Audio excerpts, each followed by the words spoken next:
Hi friends, இப்போ நம்ம Pandya stores பார்க்க போகிறோம். பாண்டிய ஸ்டோர்ஸில் நம்ம மாமியாரா மருமகளா அப்படிங்கிற மாதிரி இருக்குது. அதாவது நம்ம கோமதி அம்மாவோட சின்ன பாப்பா பெரிய பாப்பா இங்கே நடக்குதுங்க.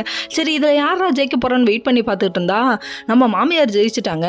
என்னடி நான் சமைக்கணும், என்னால் சும்மா இருக்க முடியாது, நீ போய் வெட்டியாரு, நீ போய் அப்படி உட்காரு அப்படின்னு சொல்லிட்டாங்க. உடனே கஷ்டமாயிடுச்சு, என்னால் வேலை செய்யாமல் இருக்க முடியாது.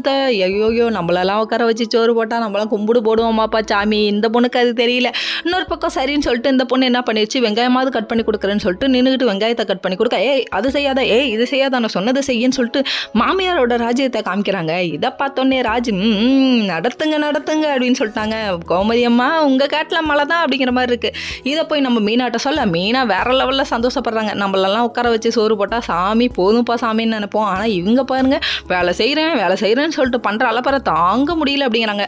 அந்த டைம் பார்த்து நம்ம கதிருக்கு கால் பண்ணுறாங்க. அதாவது எதுக்காகன்னு கேட்குறீங்களா, மெசேஜ் போட்டு விட்டாரு, ரிப்ளை வரலன்னு டக்குன்னு கால் பண்ணுறாங்க.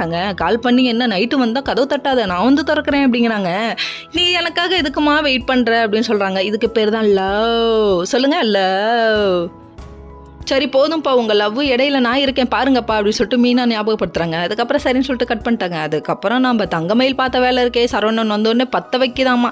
ஏம்மா நீ பற்ற வைத்த நெருப்பொன்று பற்றி எரியாமல் காத்து கொண்டு இருக்கிறதுங்க கதை தாங்க.